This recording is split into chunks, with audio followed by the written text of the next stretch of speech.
Hi, it's Tracy from Two Rocks Tarot, and as you can see, I've got no hair. So I actually shaved my head yesterday, and I thought I would make a quick video because this really sort of falls under the last one that I did about chemo, what it's like, your first chemo and everything. So I had my second one yesterday, and I still actually had all of my hair, but what I was finding is that I had a really sore scalp, and I'm talking about that I couldn't even touch it like that. That's how sore it was. It felt like it was like a 3rd-degree sunburn. It was really, really painful. Enough to keep you awake at night, because when you're lying on your, even though my hair was so short, when you're lying down, it pulls up and it feels like someone's ripping the hair out of your scalp. So when I went and had my second lot of chemo yesterday, the nurse said to me, she goes, geez, I'm really surprised that you've still got all your hair. And I said, oh, but my scalp is killing me. And she explained what happens is that the chemo opens up all the hair follicles on your head. And that's why they always say for people who've got long hair, so I'm talking about shoulder length and longer, to cut it quite early because of this very reason. It's excruciating. It's so painful. It's really hard to describe.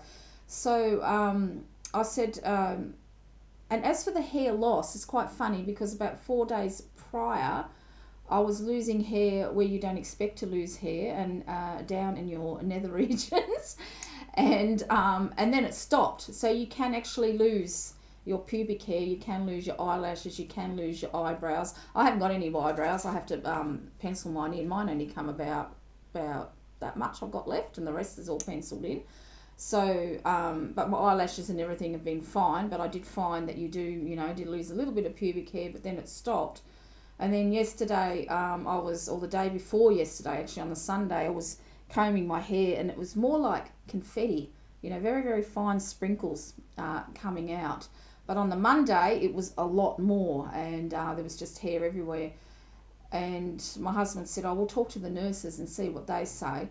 And then when I mentioned how painful my scalp was, and that was it, because no matter, even though it was so short, no matter which way I lied, it was pulling on it, and it was, I can't even describe. It was such a painful thing to have. That's probably the only real pain that I've had since I've been going through this.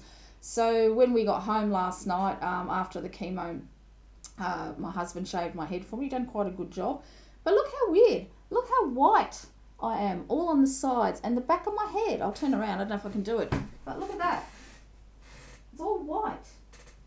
And then the top of my head is all dark. And it's so weird. Because, my natural hair colour is blonde, but I've always had the dark roots. But I did notice before I was shaving, it was starting to get lighter again. So, but I tell you what, this is so liberating. I absolutely love it. You just... shower takes 5 minutes. You don't have to do your hair. You don't even have to dry it. It's great in this weather. We've been having a really hot start to our summer here in Australia. So I think 34 again today. So it's so you don't have to do anything. And I've been teasing my husband. I'm just going to keep keeping it like this, and dye it bright orange like Annie Lennox rocked it in the 80s. He wasn't too happy with that. But that's why I shaved it. So and as heartbreaking it'll be for those of you who unfortunately will have to go, may have to go through this. If you've got longer hair, cut it short fairly early on, because it really is quite painful. She was very surprised, the nurse, that I still had all my hair. But like I said, on the Monday, yesterday, it was very, very fine, just like, combing it was all like confetti coming out. But when I dried it with the hairdryer, nothing came out. I've actually, even though I've got fine hair, I've got a lot of it. My husband couldn't believe when he was shaving it for me, like how much I actually had. But since I've shaved it, I haven't got that painful head. It's all gone now. I can actually touch my head now, whereas I couldn't do that before. So I thought I'd make this video to, as hard as it may be for some women out there who were, blessed with lovely long locks, it's really, really better to cut it short as soon as you can, to be honest, and just get used to it. Because I've had short hair all my life, I haven't had long hair since in the 80s when I had a perm, but basically the longest I've ever had my hair down when it was permed was down to my shoulders. Otherwise, I've always had it pretty much short like this. You've all seen me with all different types of weird hairstyles throughout my YouTube life.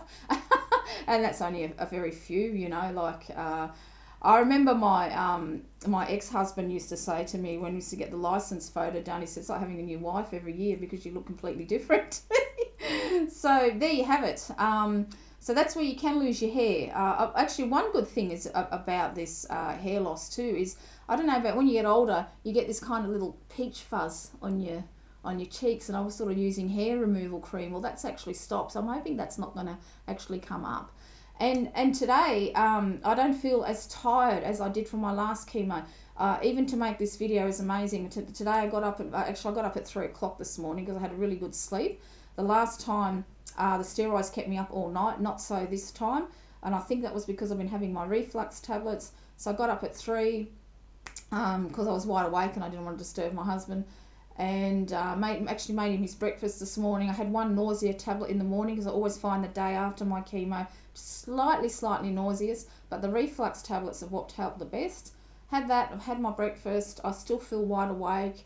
My legs feel a little bit wobbly, so I haven't been walking, but then what the nurse did say when I told her I was sleeping so much, because for 4 days, or 5 days, I was like nearly sleeping 16 hours a day, and she said to make sure you get up and walk because of blood clots. So I don't feel like that today. So, and it's quite funny because yesterday my husband and I, we done a big clean of the house together and got everything ready, changed the sheets on the bed, thinking that I'm going to be like I was, but I think I'm going to be all right this time. I think I'm going to be actually be able to keep on going. But you do feel a little bit weak in the legs. I do a little bit, but because I've been up and walking around and even shooting this video, it's, what time is it now? 6 o'clock in the morning, and I'm still wide awake. So I'm thinking it's not going to hit me as hard. I'm thinking maybe the first one hit me so hard because of all the stress that was leading up prior to it. So I'm feeling really, really good. I feel quite liberated having my hair like this. Of course, I'll have to wear my scarves and that when I go out because sunburn is a very, very real danger. To put it on your arms and everywhere. Even though I don't burn, I'm not someone that does burn. You've got nothing left in your body, so you have to be really, really careful. So even the oncologist said that if I do feel like exercising, to do it indoors, which I really, really miss my walks. I would love to go for a walk, but it's not worth the risk, really. And I still don't feel like I can walk far. My husband's gone back to work this week, and it was good having him home last week because he got me going out, even if it was just going to the supermarket or going out for something to eat. It got me back into going normal. I've put on all the weight that I lost, but the nurse said this is probably the only unit in the hospital that encourages you to put on weight and to eat whatever you feel like, even if it's a cream cake, because it's very, very important to keep the weight on you when you're going through chemotherapy because your body needs the nourishment. So the steroids for me is actually making me eat like I used to when I was young. I've got a really voracious appetite, which is, and I'm talking about things I don't normally like meat. I've really been enjoying steak and I've been enjoying fish and chips of all things. But, I figured if I do sleep, my body can take the nourishment that I've been packing it away in there. So I feel so much better. So, so I just thought I'd give this quick update and on hair loss. So get it cut short quicker because you won't go through all that pain. It's very, very painful. It really, really is. I have to honestly say that's the only real pain that I've felt since I've been going through this was my scalp. It was just awful. And now it's just great. I can touch my head and it does. I couldn't even touch my head. That's how sore it was. So, but be prepared to lose hair in places that you didn't think you would. But, it's all worth it. It's your life that's at stake and it's, and I'm going to live and I'm happy. And of course, again, I still want to thank you all for all your lovely well wishes and prayers and thoughts. It means the absolute world to me. And it's what gets me through this. Because when I was feeling down, I used to keep rereading the messages of support. And I really love that. So until next time, I'll see you all later.